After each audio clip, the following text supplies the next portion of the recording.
नमस्कार, बहुत स्वागत है आप सभी का। आप देख रहे हैं आपकी बात मध्य प्रदेश और मैं हूं आपके साथ अभिलाष मिश्रा। आज बात करेंगे दतिया उपचुनाव की। दतिया का उपचुनाव यूं तो एक विधानसभा का साधारण सा उपचुनाव दिखता है, लेकिन अगर इसके पीछे की वजह और यहां से खड़े होने वाले क्षत्रपों के बारे में जानें और इस चुनाव के समीकरण को समझें तो बहुत ज्यादा दिलचस्प हो जाता है।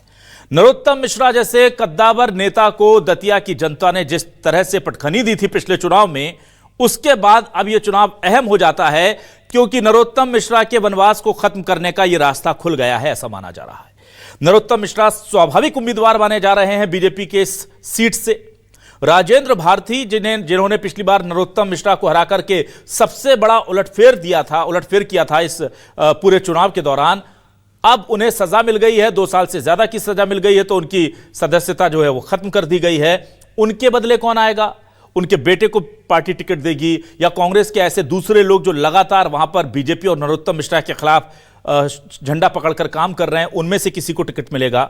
यह देखना बड़ा दिलचस्प होगा।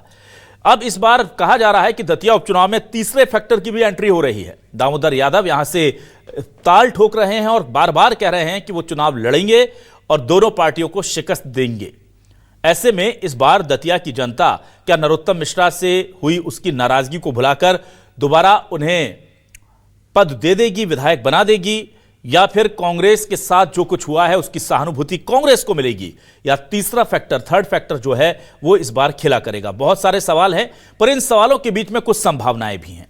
कहा यह भी जा रहा है कि अगर नरोत्तम मिश्रा यहां पर जीत जाते हैं और विधायक बन जाते हैं तो आने वाले मंत्रिमंडल विस्तार में वो सीधे मंत्री की पोस्ट पर लैंड करेंगे, और ये बात जो है ये उनके चुनाव को प्रभावित कर सकती है अगर इस तरह की बातें सामने आती हैं तो क्या इसकी भी कोई तैयारी है? इन्हीं मुद्दों पर एक साथ शुरू करते हैं आपकी बात।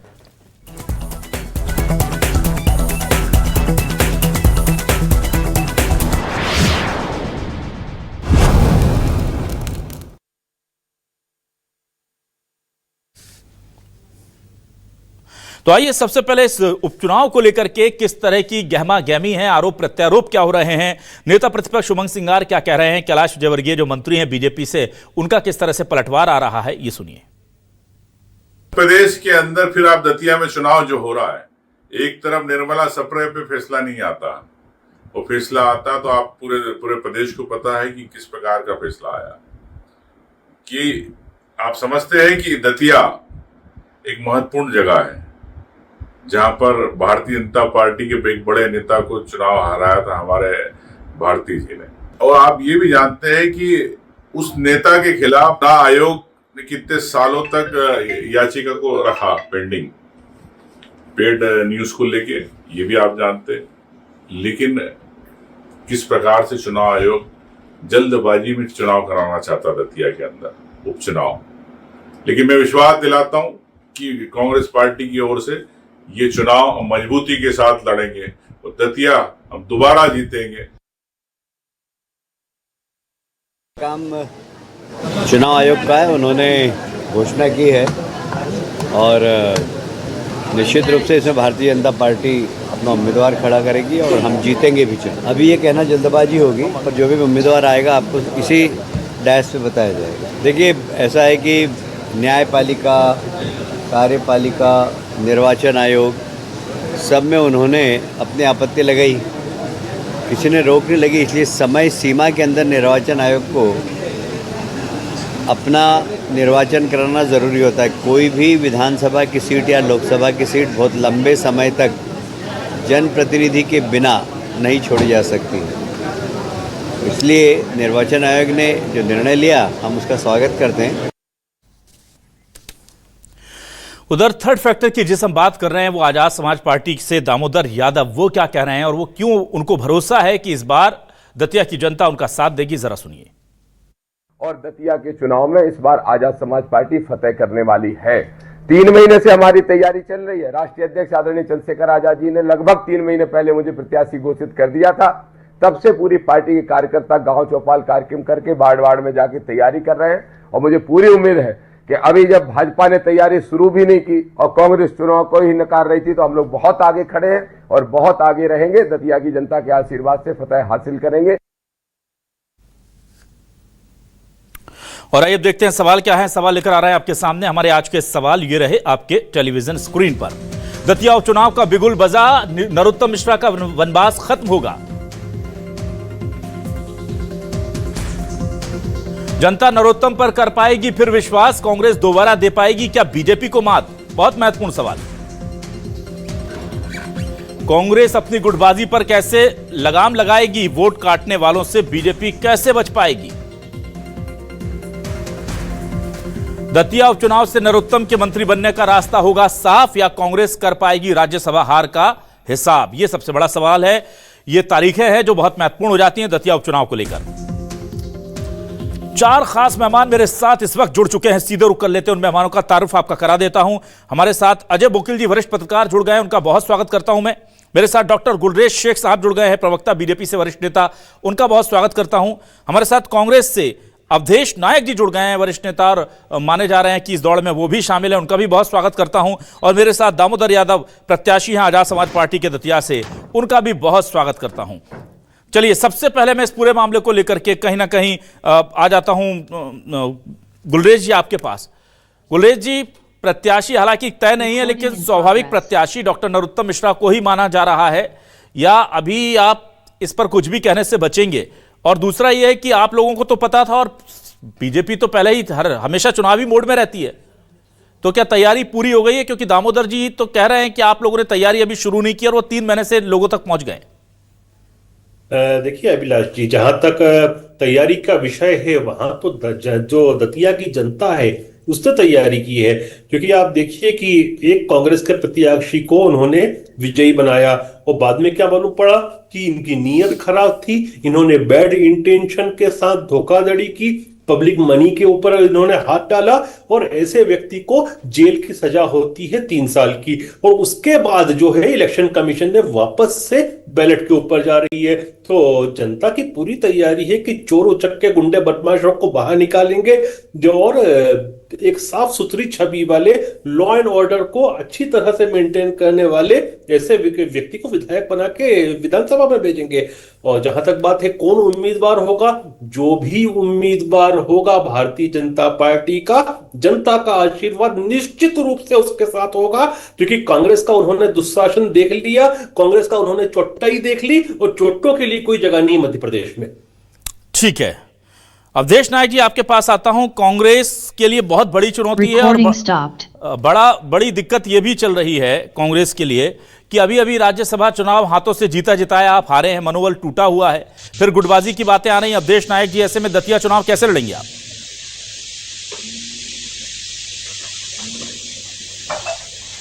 लगता है अवधेश जी तक मेरी आवाज नहीं पहुंच रही है। देखिए, अच्छा पहुंच रही है, ठीक है। कांग्रेस के कार्यकर्ताओं का दतिया में मनोबल बिल्कुल टूटा हुआ नहीं है। और राज्यसभा चुनाव का जो माननीय मीनाक्षी नटराजन जी का जो जिस तरीके से नामांकन निरस्त किया और लोकतंत्र की हत्या हुई है, उससे जनता में भी आक्रोश है। जनता सब भारतीय जनता पार्टी के षड्यंत्र को समझती है। हम लोग एकजुट होकर चुनाव लड़ने वाले हैं, चुनाव में एकजुट होकर जाएंगे। 2023 के चुनाव में भी भारतीय जनता पार्टी और उनके प्रत्याशी के द्वारा यह अफवाह फैलाई गई थी कि कांग्रेस में विघटन है, कांग्रेस में गुटबाजी है, लेकिन हम सब लोगों ने एक राय होकर, एकजुट होकर मुकाबला किया था और परिणाम आपके सामने आया था। वो चुनाव हारे थे, उनके लिए अकल्पनीय था, हमारे लिए निश्चित था कि वो चुनाव हारेंगे। और हम सब एक हैं, किसी भी प्रकार का मनोबल टूटा नहीं है, किसी भी प्रकार का कोई गुटबाजी नहीं है।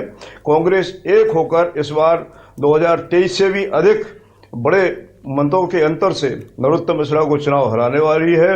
और दतिया की जनता कांग्रेस के साथ है और विशेषकर नरोत्तम मिश्रा ने जिस तरीके से तानाशाही की, दबाव की राजनीति की, नरोत्तम मिश्रा ने जिस तरह से लोगों को दबाया था, जिस तरह से लोगों को परेशान किया था, प्रताड़ित किया था, जेल यात्राएं कराई थी, उसके फलस्वरूप दतिया की जनता आज भी नरोत्तम मिश्रा से उतनी ही नाराज है, बल्कि नाराजगी बढ़ी है जितनी 2023 में थी। इसलिए कांग्रेस एकजुट होकर मुकाबला करने के लिए किसी भी प्रकार से गुटबाजी में नहीं है। और हमारे माननीय नेता पूर्व मुख्यमंत्री दिग्विजय सिंह जी, राजा साहब और हमारे माननीय प्रदेश अध्यक्ष जीतू पटवारी जी परसों दतिया आ रहे हैं। कार्यकर्ताओं की एक बड़ी बैठक होगी, उस बैठक में सारी रणनीति बन जाएगी। मैं या हमारे अन्य जो भी नेता हैं, हम लोग लगातार घूमते रहते हैं। हमारा लगातार कार्यक्रम चलता रहता है। ठीक, जिला कांग्रेस लेकिन मुझे ये बताइए, ठीक है, अवधेश नायक जी, एक कार्यकर्ता बैठक हमारी अवधेश नायक जी के होटल मोटल में बूथ स्तर की संपन्न हुई। अवधेश जी, पिछली दफे भी आपको टिकट पहले मिला था और राजेंद्र भारती जी जो नाराज हो गए थे, फिर दिल्ली से वो टिकट चेंज करवा कर ले आए थे। अब इस बार आप स्वाभाविक तौर पर उम्मीदवार बनते हैं, लेकिन उनके बेटे भी दौड़ में हैं और भी नेता दौड़ में हैं, पूर्व विधायक जो थे कांग्रेस के वो भी दौड़ में हैं। तो आपको उम्मीद है कि पार्टी एक बार फिर आप पर भरोसा जताएगी?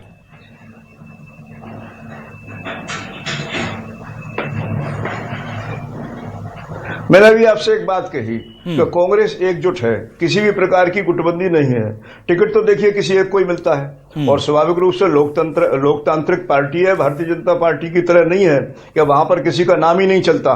हमारे यहाँ जो भी टिकट मांगने वाले हैं, लोकतंत्र है कांग्रेस में, सब अपनी अपनी बात रखते हैं और जिसको भी टिकट मिलेगा सारे कार्यकर्ता और सारे नेता उसका साथ देंगे। रही 2023 के टिकट की बात, तो 2023 में मैंने भारतीय जनता पार्टी से इस्तीफा देते समय माननीय कमलनाथ जी और दिग्विजय सिंह जी के समक्ष यह वादा किया था कि टिकट अगर मिलेगा तो ईमानदारी से लड़ेंगे, नहीं मिलेगा तो इसको मन से तन से मन से धन से साथ दिया था। उसका परिणाम भी दतिया में दिखलाई दिया और भूल गए थे और पूरे मन से तन से मन से धन से साथ दिया। ठीक है नायक जी, आऊंगा आपके पास। अब मैं आता हूं इस पूरे मामले में जो सबसे इंटरेस्टिंग फैक्टर इस चुनाव में लेकर के आ रहे हैं, वो हैं दामोदर यादव जी। आजाद समाज पार्टी से प्रत्याशी घोषित हो चुके हैं, पहले से तैयारी कर रहे हैं। दामोदर यादव जी छत्रप लड़ रहे हैं। मास्टर माना जाता है नरोत्तम मिश्रा को चुनावी मैनेजमेंट का, हालांकि उनका मैनेजमेंट पिछली दफे फेल हुआ था।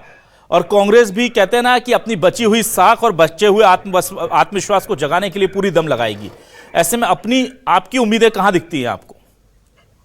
सबसे ज्यादा उम्मीद भाई हमारी भी है, क्योंकि 3 महीने हो गए हमें तैयारी करते। 2 तारीख को राजेंद्र भारती की सदस्यता 2 अप्रैल को खत्म। 3 को सुबह आदरणीय राष्ट्रीय अध्यक्ष चंद्रशेखर आजाद जी का फोन आया और उसी समय मैंने वीडियो संदेश के माध्यम से सभी कार्यकर्ताओं को निर्देशित किया कि सब तैयारी में लग जाएं। आपको आश्चर्य होगा, अभी 180-90 गांव में से 125 गांव में तो मेरी सभाएं हो चुकी हैं, सेक्टर बन चुके हैं, बूथ तक तैयारी हो चुकी है। और मैं आपसे निवेदन भी करूंगा, राकेश जी के आग्रह पे मैं मीटिंग छोड़ के आ गया, क्योंकि बाहर हमारे सेक्टर प्रभारियों की बैठक चली पिछले 1 घंटे से और अभी भी सब हॉल में बहुत बड़ी बैठक हो रही है। तो हम लोग तैयारी में बहुत आगे खड़े हैं। कांग्रेस तो पहले मान भी नहीं रही थी कि वो चुनाव होने वाला है, तो इस वजह से शायद कांग्रेस ने तैयारी नहीं की होगी। जहां तक बात नरोत्तम मिश्रा की है, ना तो मैं उनको छत्रप मानता हूं भाई, और ना ही मैं ये मानता हूं कि नरोत्तम मिश्रा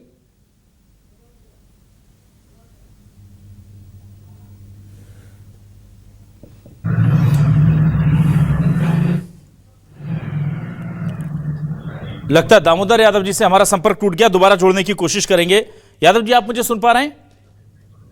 नहीं सुन पा रहे हैं। ठीक है, अजय वकील जी के पास आ जाते हैं। अजय जी, कितना दिलचस्प होगा मुकाबला नरोत्तम मिश्रा? क्या आप मानकर चल रहे हैं कि बीजेपी से उम्मीदवार होंगे और दामोदर यादव की एंट्री कितना समीकरण बदलेगी और साथ ही साथ कांग्रेस क्या एकजुटता दिखा पाएगी, या इस बार फिर राज्यसभा चुनाव और पिछले उपचुनावों की तरह उसके हाथ वो शिकस्त ही लगने वाली है? देखिए, मुकाबला दिलचस्प तब होगा जब नरोत्तम मिश्रा को टिकट मिलेगा। सवाल ये है कि क्या नरोत्तम मिश्रा को टिकट लेने दिया जाएगा, ये बड़ा सवाल है। उसके 2 कारण हैं। पहली बात तो ये है कि मुख्यमंत्री मोहन यादव पहले ही अपने कुछ प्रतिद्वंदियों से परेशान हैं, तो क्या सवाल है कि एक और अपना प्रतिद्वंदी खड़ा करेंगे? आपको याद होगा कि पिछली सरकार में जब गृह मंत्री थे नरोत्तम यादव, और बीजेपी का बड़ा ब्राह्मण चेहरा भी है, इसमें कोई शक नहीं है, लेकिन वो भी मुख्यमंत्री बनने के ख्वाब लगातार देख रहे थे। तो सवाल ये है कि अब क्या मोहन यादव कैबिनेट में कितने मुख्यमंत्री पद के दावेदार होंगे अगर वो चुनाव जीतते हैं तो। और वो निश्चित रूप से बड़े नेता हैं, चुनाव जीत भी सकती है क्योंकि पार्टी सत्ता में है। लेकिन पिछले साल एक हादसा बीजेपी के साथ हो चुका है, सत्ता में रहते एक उपचुनाव वो विजयपुर का हार चुकी है, रामनिवास रावत वाला। तो सवाल ये है कि ये कोई गारंटी नहीं है कि बीजेपी सत्ता में रहते चुनाव जीती जाएगी।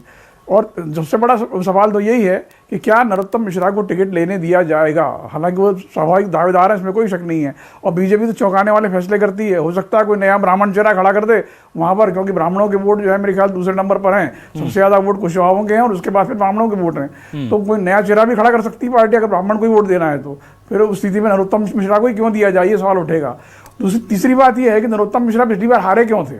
उनके खिलाफ बहुत ज्यादा माहौल वहां पर अपनी विधानसभा में बन गया था, इसलिए लोगों ने नाराज होकर के राजेंद्र भारती को जिताया है। तो क्या वो स्थिति बदल चुकी है, ये भी देखना पड़ेगा।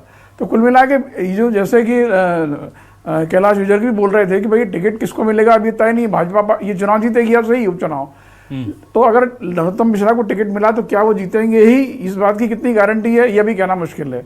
हो सकता है कोई नया चेहरा आ जाए, ठीक है। तो लेकिन ये है कि बीजेपी ये उपचुनाव जीतना चाहेगी हर हाल में, क्योंकि पिछली बार एक ब्लॉट उस पर लग चुका है एक उपचुनाव हारने का। तो मेरे ख्याल से मोहन यादव अफोर्ड नहीं करेंगे कि अब एक और उपचुनाव हारें वो।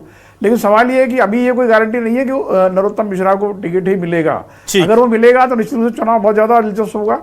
और दूसरी तरफ कांग्रेस की स्थिति है, कांग्रेस में भी वो राजेंद्र भारती अपने बेटे के लगे हुए हैं। अगर उनके बेटे को पार्टी उपकृत करती है नहीं करती है, हो सकता है किसी कुशवाहा को अगर टिकट दे दिया पार्टी ने, जिनके वोटर सबसे ज्यादा उस कॉन्स्टिट्यूंसी के अंदर हैं, तो फिर स्थिति और बदल जाएगी। ठीक है, ठीक है। मैं वापस आता हूं दामोदर यादव जी के पास। आपका संपर्क टूट गया था यादव जी, और आप नरोत्तम मिश्रा को क्षत्रप नहीं मान रहे हैं, यहां तक हम आपको सुन पाए थे। पहले आप अपनी बात पूरी कीजिए। देखिए, नरोत्तम मिश्रा बहुत बड़े नेता मुझे नहीं लगता के हैं। अगर होते तो पिछला चुनाव 7,500 वोट से वो नहीं हारते। दूसरी बात, जब अभी पत्रकार साथी बोल रहे थे जाति का समीकरण, मैं आपको एक बार क्लियर कर दूं। दतिया विधानसभा में सबसे अधिक वोट जाटा वहरवार समाज का है पहले नंबर पे, नंबर 2 पे कुशवाहा समाज का है, फिर उसके बाद चाहे यादव हो, चाहे ब्राह्मण हो, चाहे लोधी हो, चाहे पाल हो, ये सारे वोट लगभग बराबरी की स्थिति में हैं। तो जाति समीकरणों के हिसाब से अगर देखेंगे तो निश्चित रूप से आजाद समाज पार्टी का पलड़ा बहुत भारी है। और रही बात मुकाबले की, तो हमने जो कि तैयारी पहले से बहुत मजबूत कर ली है इसलिए भी, और हमारे कार्यकर्ता पूरी ताकत से भय और आतंक को मिटाने के लिए सड़कों पर उतर के लड़ने के लिए भी तैयार है और पोलिंग बूथ की रक्षा भी करने के लिए तैयार है। इसलिए मैं समझता हूँ कि किसी कीमत पे कोई टकराहट नरोत्तम मिश्रा से नहीं होगी। मैं आज कह रहा हूँ, नोट कर लीजिए, आने वाले 3 तारीख को आप ये वीडियो निकाल के देख लेना।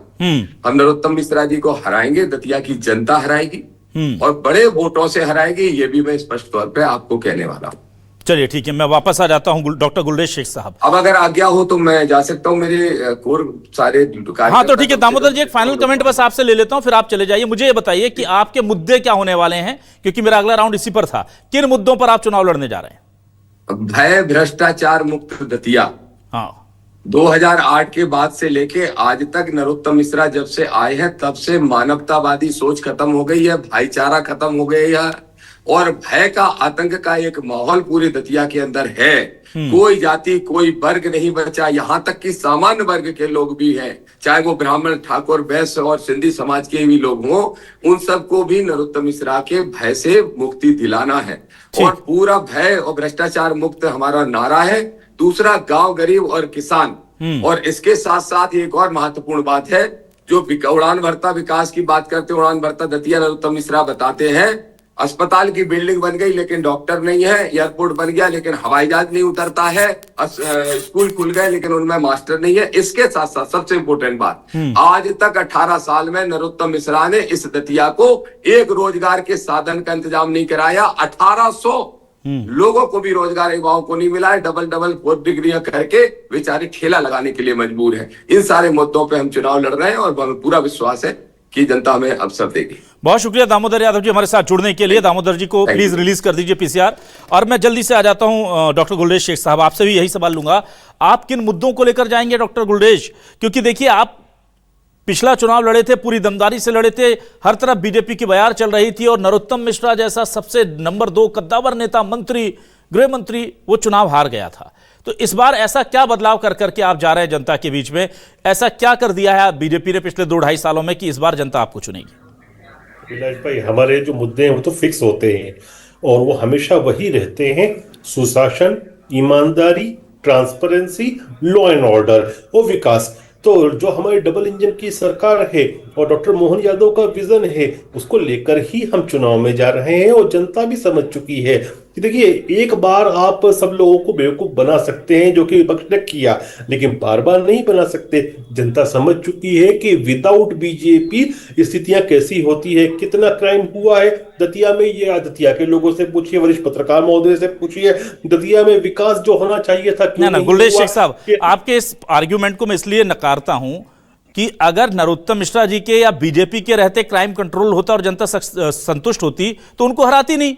वो भी ऐसे चुनाव है जहां पर आप बहुत बढ़िया से जीत करके आए। तो कुछ तो गड़बड़ियां रही थी। अब 2.5 साल बाद के बाद अभी क्या बदलाव आ गया?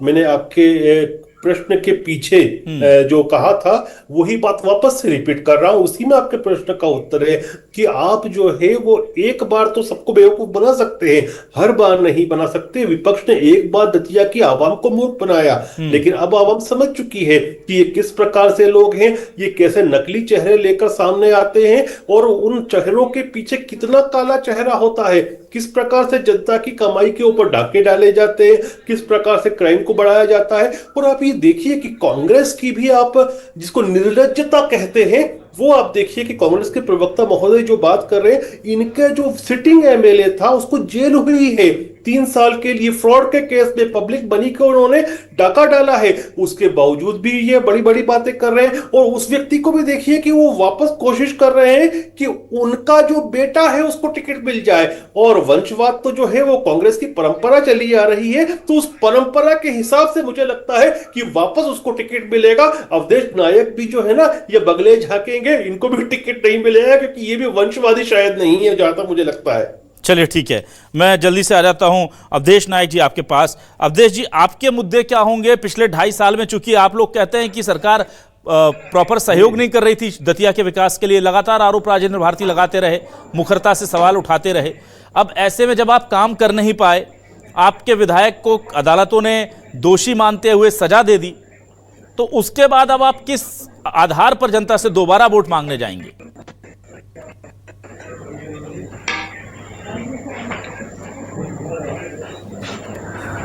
देखिए, दतिया की जो परिस्थितियां हैं उनमें 2023 के बाद आज तक कोई परिवर्तन नहीं आया। पहले तो मैं एक बार राजेंद्र भारती जी के बारे में आपको बताऊं। हमारे विधायक थे माननीय राजेंद्र भारती जी ने बहुत प्रयास किया कि वो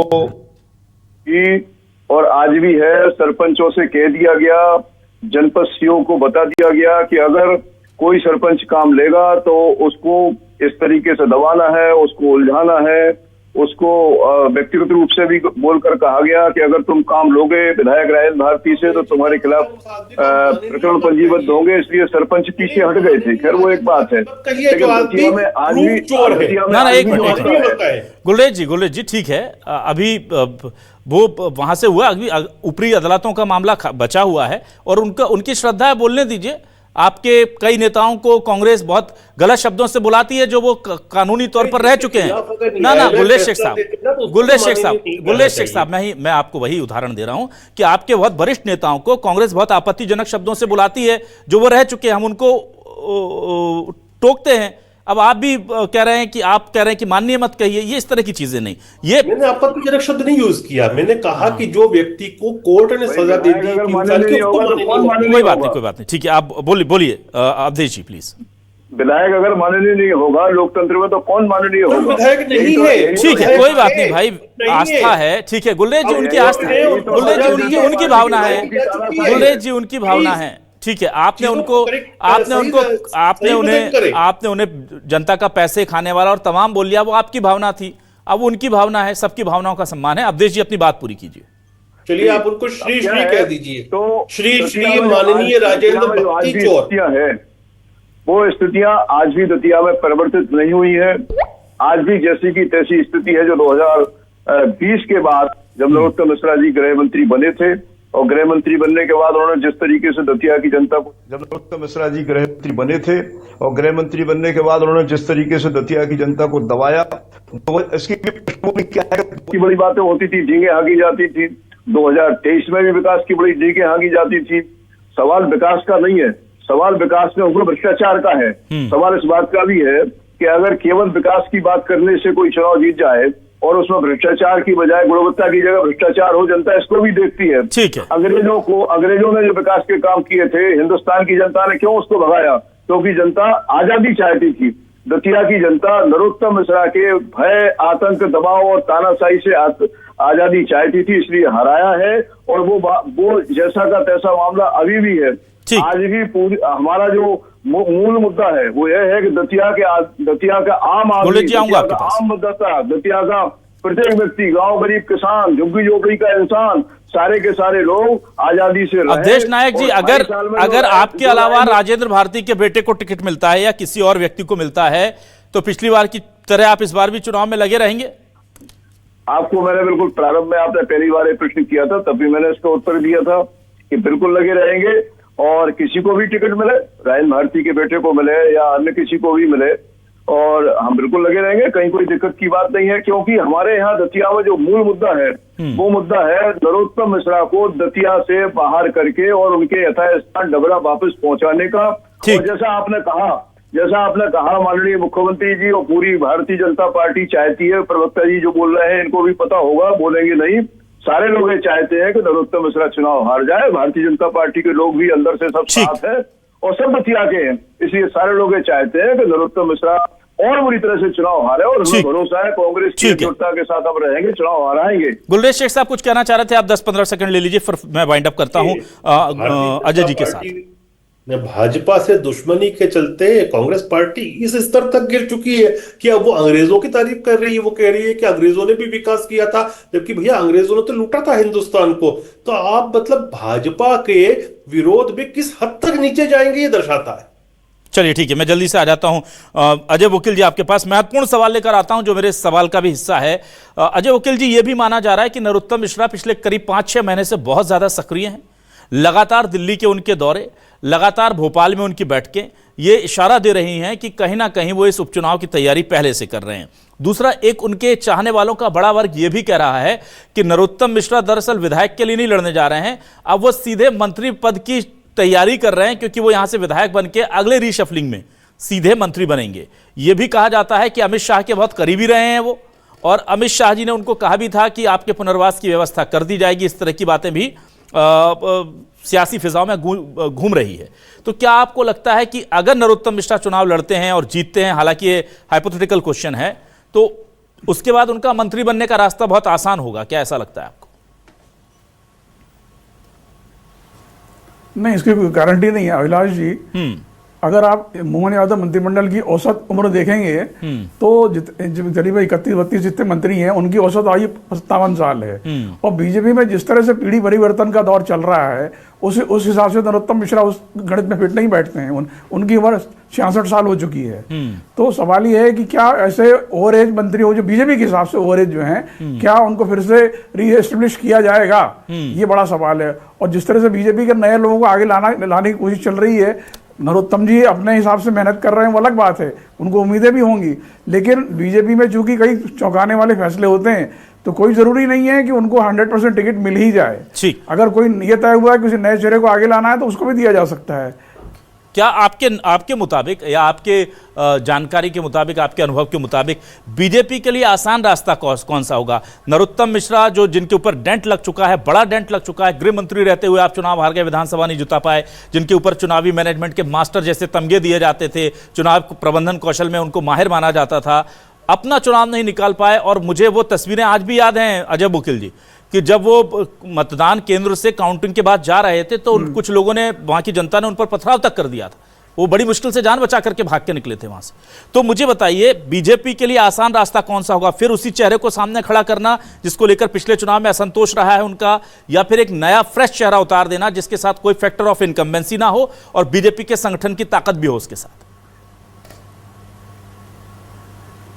भाई मुझे लग रहा है कि दो चीजें हैं। एक तो नया चेहरा इसलिए भी कि जो बैगेज नरोत्तम मिश्रा के साथ में है वो उसके साथ नहीं रहेगा। दूसरी बात यह कि खुद मोहन यादव एक और अपना कॉम्पिटिटर खड़ा नहीं करना चाहेंगे, जो बहुत प्रैक्टिकल बात कर रहा हूं मैं। बिल्कुल बिल्कुल बिल्कुल। तो सवाल यह कि हो सकता है किसी नए चेहरे को टिकट दिया जाए। और तीसरी बात यह है कि मोहन यादव कोई दूसरा उपचुनाव हारना नहीं चाहेंगे। तो सवाल यह कि अगर नरोत्तम मिश्रा के खिलाफ वाकई में इतनी नाराजगी अभी भी है, और हालांकि कहते हैं कि उन्होंने काफी अपने क्षेत्र में मेहनत की और उस नाराजगी को दूर करने की कोशिश की है, लेकिन वो नाराजगी खत्म हो गई है, ये कहना तो बड़ा मुश्किल है। तो हो सकता है कि बीजेपी कोई रिस्क न ले उपचुनाव हारने का, क्योंकि इसका असर मोहन यादव की छवि पर पड़ने वाला है। एक तो वैसे ही उन पर अटैक हो रहे हैं, जमीन घोटाले में उनका नाम आया, तो इसलिए जो है वो कोई भी कदम अगला उठाएंगे तो बहुत सावधानी से उठाएंगे। वो नहीं चाहेंगे कि कोई एक और ब्लॉट उनके आगे उनके करियर में लगे। तो हो सकता है कि नरोत्तम मिश्रा दावेदार जरूर हैं, लेकिन इसकी बात की कोई गारंटी नहीं है कि पार्टी उनको टिकट दे ही देगी। ठीक है, तो बहुत शुक्रिया करूंगा मैं अजय वकील जी आपका। दामोदर यादव जी हमारे साथ जुड़े थे, उनका शुक्रिया। अवधेश नायक जी आपको भी बहुत शुक्रिया, और डॉक्टर गुलरेज शेख साहब आपको भी वक्त देने के लिए बहुत शुक्रिया। इस डिबेट का हिस्सा बनने के लिए तमाम दर्शकों का शुक्रिया। नमस्कार।